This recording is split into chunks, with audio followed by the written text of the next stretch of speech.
Everyone, मैं हूं खुशबू। आज मैं आपको बताऊंगी कि आईपीसी को किस तरह से लर्न करना है और आईपीसी का ऐसा कौन सा आपको प्रोसेस रखना चाहिए जिससे कि आईपीसी आपकी बहुत अच्छे से प्रिपेयर हो जाए और प्लस बहुत ही कम टाइम में आपकी आईपीसी तैयार हो जाए। सबसे बड़ा कन्फ्यूज़न हमें ये होता है कि आईपीसी हमें डायरेक्ट से फॉलो करनी है या फिर हमें मेंस के हिसाब से पढ़नी है, हमें लेक्चर फॉलो करने हैं या फिर हमें नोट्स फॉलो करने हैं। आखिर किस तरह से हम बहुत ही कम टाइम में आईपीसी को ख़त्म कर पाएँ, तो ये सारी चीज़ें आज मैं आपको बताने वाली हूँ।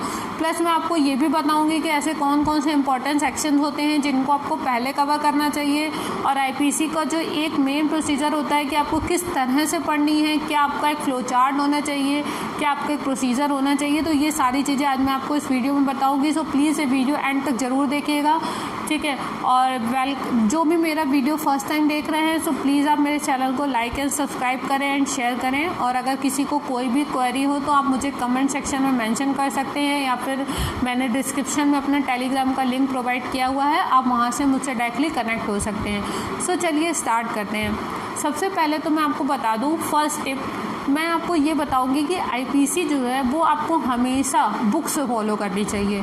बुक से आपको इसलिए फॉलो करनी चाहिए बिकॉज़ आईपीसी में ऐसे बहुत से प्रॉब्लम्स आते हैं जिनको हम क्लियर नहीं कर पाते हैं और हम 10 जगह क्वेश्चन ढूंढा करते हैं। तो बुक से फॉलो करना, अगर आप अपना बेस मजबूत करना चाहते हैं, आईपीसी में सबसे मोस्ट इम्पॉर्टेंट चीज़ होती है कि आपका बेस कितना मजबूत है।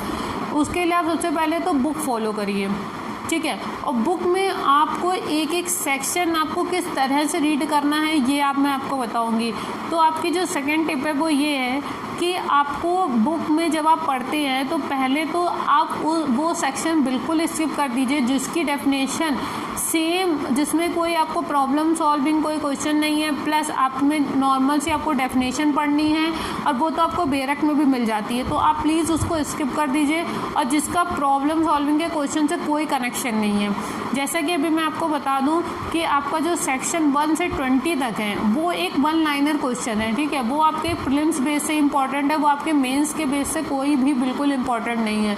तो उसमें क्या करना होता है, आप चाहें तो फर्स्ट टाइम जब आप आईपीसी पढ़ रहे हैं तो उसको आप स्किप कर सकते हैं, वो इतना इंपॉर्टेंट नहीं है। आईपीसी में सबसे ज़्यादा इंपॉर्टेंट ये है कि आपका बेस कितना अच्छा क्लियर है, ठीक है। आपको ये समझ में आ रहा है कि क्राइम क्या होता है, आपको ये समझ में आ रहा है कॉमन इंटेंशन क्या होता है, आपको ये समझ में आ रहा है कि आपका फेथफुल क्या होता है, प्लस आपको ये समझ में आ रहा है कि छल क्या होता है, फ्रॉड क्या होता है, बेईमानी क्या होती है, चोरी क्या होती है। तो ये सारी चीज़ें जो आपके मेंस में भी पूछी जाती हैं, आपके प्रीलिम्स में भी पूछी जाती है। तो आप ऐसा पढ़िए जो कि आपके दोनों से रिलेटेड हो, प्लस आपके सेमेस्टर एग्जाम्स में भी पूछी जाती है।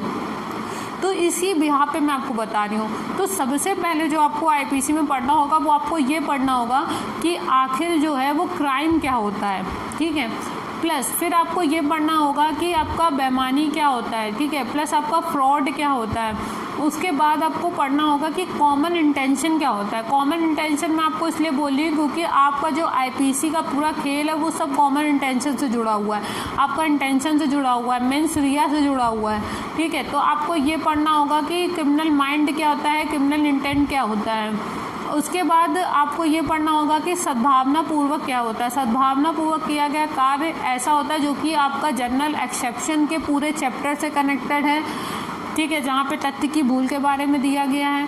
प्लस ये आपके पूरे चैप्टर 16 से रिलेटेड है, पूरा कनेक्टेड है। इसलिए अगर आप सेक्शन 52 फॉलो करते हैं तो ये आपके लिए बहुत ज़्यादा इंपॉर्टेंट है। सेक्शन 34 आपका बहुत ज़्यादा इंपॉर्टेंट है, तो ये आपको पढ़ना बहुत ज़्यादा ज़रूरी है। सेक्शन 40 जिसमें आपके अपराध की डेफिनेशन दी हुई है, पहले तो आपको एलिमेंट्स ऑफ क्राइम के एलिमेंट समझने होंगे, प्लस उसकी डेफिनेशन समझनी होगी, ठीक है। तो इसमें मैंने काफ़ी सारी चीज़ें स्किप इसलिए कर दी हैं क्योंकि वो आपके मेंस के पर्पस से इतनी इंपॉर्टेंट नहीं, क्योंकि जब आप किसी प्रॉब्लम को सॉल्व करते हैं तो उसमें ये सारी चीज़ें आपको पता होना बहुत ज़्यादा ज़रूरी होता है। क्योंकि आपके जो मेंस के क्वेश्चन बनते हैं, अगर आप प्रीवियस ईयर के पेपर उठा के देखेंगे तो सबसे ज़्यादा आपका चैप्टर 16 से आता है, चोरी से आता है, आपका सेक्शन आपका जो आता है दहेज से रिलेटेड आता है, आपका रेप से रिलेटेड आता है, आपका क्रिमिनल कंस्पिरेंसी से रिलेटेड आता है। तो ये सारी चीज़ें आपके सबसे ज़्यादा पूछी जाती है। तो इसके लिए इंटेंशन का पता होना, क्राइम का पता होना बहुत ज़्यादा ज़रूरी है।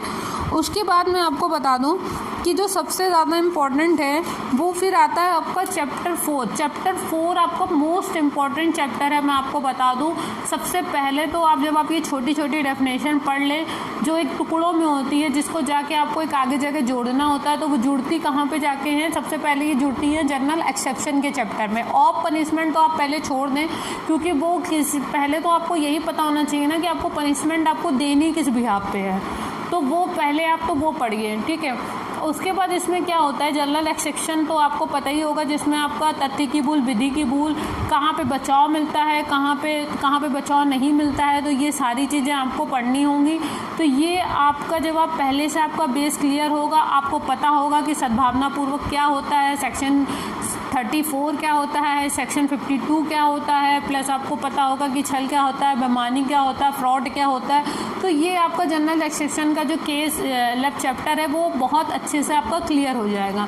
जब आप जनरल एक्सेप्शन का चैप्टर पढ़ लें तो मैं आपको बता दूं टिप नंबर 3, तो आप सबसे पहले जो फॉलो करिए वो आप ये फॉलो करिए कि आप सबसे पहले चैप्टर 16 पढ़िए। चैप्टर 16 पढ़िए, ठीक है। उसके पहले तो आप क्रिमिनल कंस्पिरेंसी मैंने आपको बता दिया है, ज़रूर पढ़िए, क्योंकि उसमें तो सिर्फ 2 सेक्शन है, 120A 120B। उसके बाद आप पढ़िए चैप्टर 16। चैप्टर 16 मैं इसलिए बोल रही हूँ क्योंकि चैप्टर 16 आपका एक पिलर है आईपीसी का। अगर आपके जो मोस्ट इम्पॉर्टेंट क्वेश्चन बनते हैं वो बनते हैं चैप्टर 16 से। तो इसमें क्या होता है कि जब आपका सारी चीज़ें, आपकी डेफिनेशन क्लियर हो गई, आपका जनरल एक्सेप्शन क्लियर हो गया, तब आपको कल्पेबल होमिसाइड कब 299 300 होता है, कब 300 299 होता है, तो ये सारी चीज़ें आपको जो है बिल्कुल आराम से क्लियर हो जाएंगी। क्यों? क्योंकि आपको जनरल एक्सेप्शन क्लियर हो चुका है, आपको क्राइम की डेफिनेशन क्लियर हो चुकी है, आपको ये पता चल चुका है कि फ्रॉड क्या होता है, आपको ये पता चल चुका है कि क्रिमिनल कंस्पिरेंसी क्या होती है, आपको ये पता चल चुका है कि इंटेंशन क्या होता है, क्रिमिनल माइंड क्या होता है। जब आपको ये सारी चीज़ें क्लियर हो जाती है ना, तो आप बहुत ही ईजी वे में आप 16 चैप्टर को क्लियर कर सकते हो। क्योंकि सबसे ज़्यादा क्वेश्चन जो आते हैं प्रॉब्लम से रिलेटेड, मेरे पास भी एग्ज़ाम्स में भी, सेमेस्टर एग्ज़ाम्स में भी, वो सबसे ज़्यादा आपका स्टार्ट होते हैं चोरी, डकैती और मर्डर, ये सबसे ज़्यादा पूछे जाते हैं। तो ये मैं आपको बता दूं कि ये बहुत ज़्यादा मोस्ट इम्पॉर्टेंट है कि आप सबसे पहले इस तरीके से पढ़िए, बाकी बीच का आप सब स्किप कर दीजिए।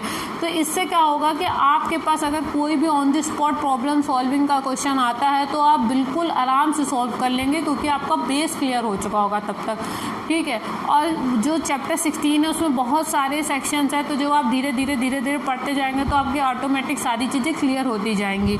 उसके बाद आपको क्या करना होगा, उसके बाद आपको फॉलो करना होगा चैप्टर 16 के बाद आप फॉलो करिए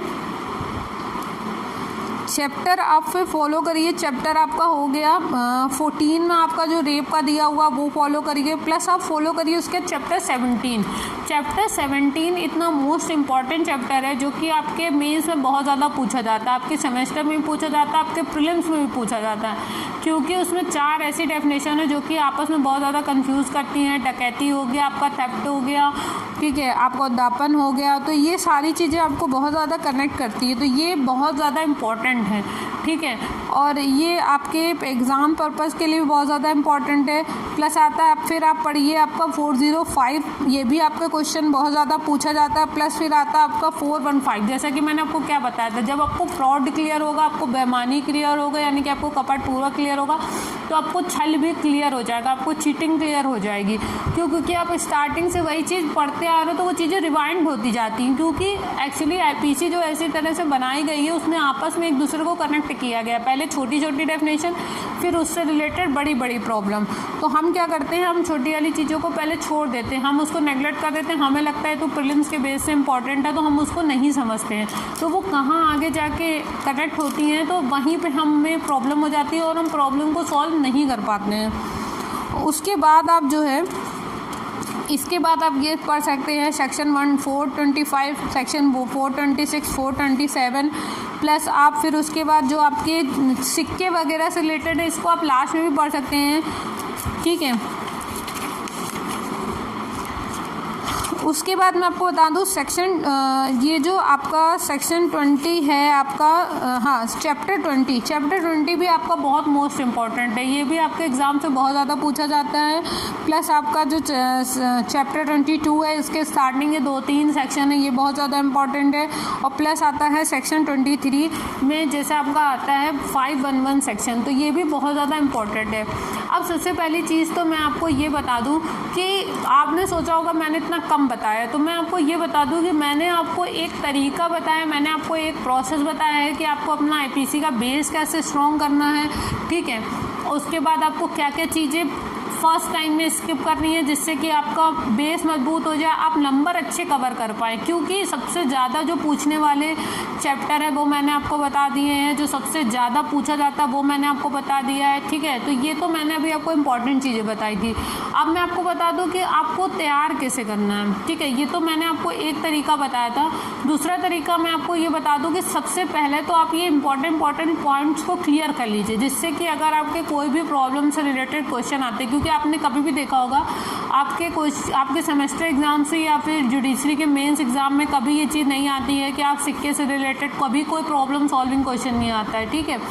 आपके कोई लोक अभियोजन से रिलेटेड बहुत ही कम क्वेश्चन आते हैं, लेकिन अगर आप क्वेश्चन उठा के देखेंगे तो आपके भरे रहते हैं क्वेश्चन, आपके रेप से भरे रहते हैं, आपके आफ्टर मैरिज से रिलेटेड प्रॉब्लम भरी रहती है, प्लस आपके मर्डर से रिलेटेड भरा रहता है। सबसे ज़्यादा क्वेश्चन तो आपका कल्पेबल होमिसाइड और मर्डर से रिलेटेड भरा रहता है। तो इससे क्या होता है कि आपके नंबर कवर हो जाएंगे, जिसके पास बहुत ही कम टाइम है वो आईपीसी को इतनी जल्दी कवर कर सकता है। दूसरी चीज़ ये कि आपको इंटरलिंकिंग बहुत अच्छी आनी चाहिए। अगर आप इंटरलिंक कर पा रहे हैं छोटी डेफिनेशन से बड़ी डेफिनेशन को, तो भी आप अच्छे से तैयार कर पाएंगे।